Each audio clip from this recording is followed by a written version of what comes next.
Olá, irmãos! Saúdo cada um de vocês com a graça e a paz de nosso Senhor Jesus Cristo. Amém? Meu nome é Miriam Anita e eu estou aqui para estudarmos um texto escrito pelo irmão Samuel Mouta, cujo nome é O Preço do Discipulado. Esse texto foi escrito para o Manancial, que é um livro publicado pela União Feminina Missionária Batista do Brasil, que oferece mensagens escritas através da palavra de Deus, que é a Bíblia, com o objetivo de inspirar, confortar, confrontar, fortalecer e edificar espiritualmente a minha e a sua vida. Eu não escrevi o texto, vocês sabem, quem escreveu foi o irmão Samuel Mouta. Então o que eu faço? Na minha simplicidade, sem nenhum estudo teológico, sem nada disso, eu leio e conto para vocês aquilo que eu entendi. Quero pedir que, segundo aí a misericórdia de vocês, que vocês possam compartilhar esse nosso devocional, de forma que outras pessoas também sejam alcançadas com a palavra de Deus. Pessoas que acreditam, como nós, serão edificadas, porque a palavra de Deus não volta vazia, e pessoas que não acreditam poderão conhecer a Jesus Cristo, tá bom? Então é isso, eu peço agora que vocês se juntem comigo aí numa oração. Senhor Jesus, muito obrigada por tudo que o Senhor tem feito por nós. Perdoa cada um de nossos pecados, que nós possamos realmente levar uma vida que te agrade. Senhor, que nós possamos entender agora o preço que devemos pagar por ser seus servos. É em teu nome que oramos, Jesus. Amém. Meus irmãos, então hoje nós leremos Atos 16, de 22 a 26. O texto é pequeno, mas a mensagem é bastante poderosa. Ela vai revelar o preço do discipulado, que inclui sofrimento, injustiça e renúncia, mas também fé, louvor, libertação sobrenatural. Esse texto que a gente vai ler vai falar, vou dar um spoiler aqui, vai falar sobre a prisão injusta do irmão Paulo e do irmão Silas. O que eles fizeram? Eles libertaram uma jovem que estava possessa, que fazia adivinhações, e aí os donos dela deixaram de receber lucros. Aí eles foram açoitados e lançados na prisão e presos com segurança máxima. No entanto, o que aconteceu? Meia-noite, em vez de ficarem se lamentando, ó vida ao azar, não. Eles cantavam, eles oravam, eles entoavam louvores a Deus. E de repente um terremoto milagroso abriu as portas da prisão e soltou as suas cadeias. Então, a prisão, aquelas algemas foram soltas. E o que a gente aprende, então? Primeiro, que a gente pode passar por renúncia e sofrimento físico. Os irmãos Paulo e Silas, eles foram espancados e presos. Por quê? Porque fizeram o bem, porque libertaram aquela moça. Isso mostra que seguir a Jesus Cristo pode custar a reputação, pode custar a liberdade e até mesmo o bem-estar físico. Tem muitos irmãos nesses países que a igreja é perseguida que sofrem, inclusive, fisicamente por seguirem a Jesus. Outra coisa importante é que o discipulado exige uma fé que transcende circunstâncias e se expressa em quê? Em adoração mesmo no sofrimento. Temos que dar o quê? Um testemunho poderoso. Os outros presos lá, no caso do irmão Paulo e do irmão Silas, eles ouviam os louvores. E deviam ter ficado assim, pasma, né? Como é que pode? Preso, estamos aqui todo mundo lascado e eles cantando louvores.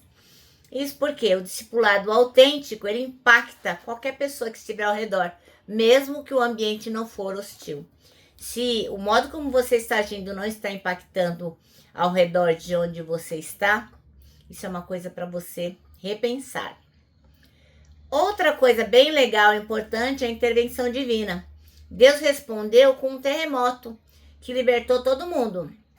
Então o discipulado ele pode atrair até o sobrenatural, mas não como recompensa pessoal, e sim como manifestação da graça de Deus. E por último, e não menos importante, a transformação de vidas, né? O carcereiro, impactado pelo milagre, pela atitude dos irmãos lá, Paulo e Silas, ele acabou se convertendo ao evangelho.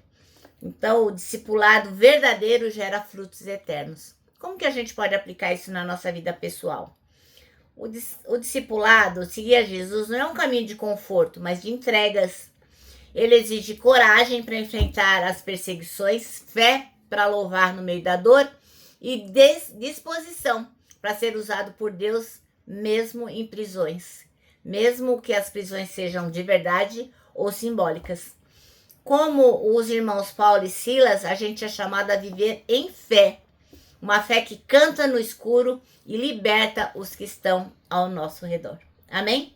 Então vamos ler Atos 16, de 22 a 26. E diz assim, ó.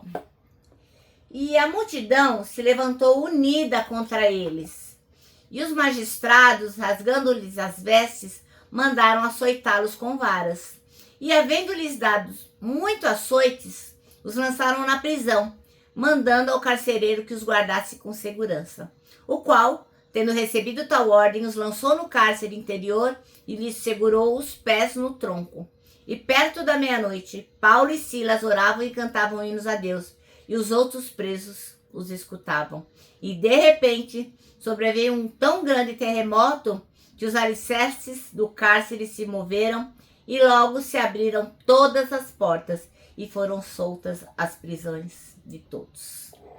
Bom, irmãos, então o nosso texto chama-se O Preço do Discipulado e o versículo escolhido pelo irmão Samuel Mota foi o 25, que diz: por volta da meia-noite, Paulo e Silas oravam e cantavam louvores a Deus e os demais companheiros da prisão escutavam. Ora, esses irmãos, eles haviam mexido com as estruturas sociais e espirituais daquela cidade, porque eles ousaram enfrentar os dominadores, exploradores e abusadores, os dominadores, e foram para cima, sem cansar. E eles não iam admitir a tragédia e o sofrimento alheios, por isso que eles libertaram aquela menina. Então, cuidar de pessoas tem um preço. O próprio Senhor Jesus pagou altíssimo preço por nós para que fôssemos seus discípulos. Todo mundo, todo aquele que deseja gastar sua vida em função do propósito de Deus, deve se entregar a Deus completamente. Mas se engana quem pensa que o preço é muito alto. Não. O valor de uma vida salva por Cristo faz valer a pena qualquer sacrifício. Talvez a gente não tenha essa noção, mas essa é a verdade. Os irmãos Paulo e Silas, eles viram Lídia e outras mulheres convertidas. Eles viram muitas pessoas que se renderam a Jesus. Comparado a tantas maravilhas do evangelho, ser açoitado e preso não era nada. Não havia motivo para eles murmurarem, nem ficar se queixando diante da alegria de ver vidas resgatadas.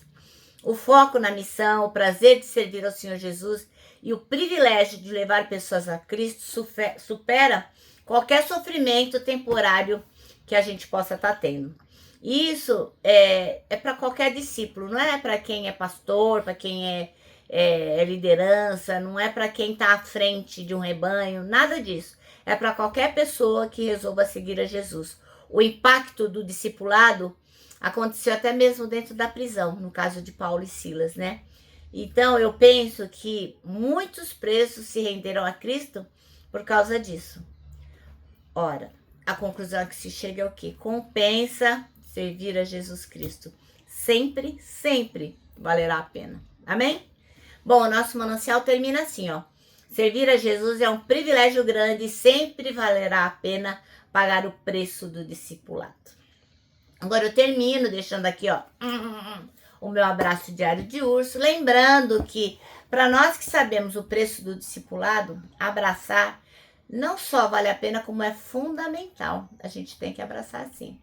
Bem, eu quero também lembrar vocês que temos um versículo para decorar, que é o Salmo 25:12, que diz assim: quem é o homem que teme o Senhor? Ele o instruirá no caminho que deve seguir.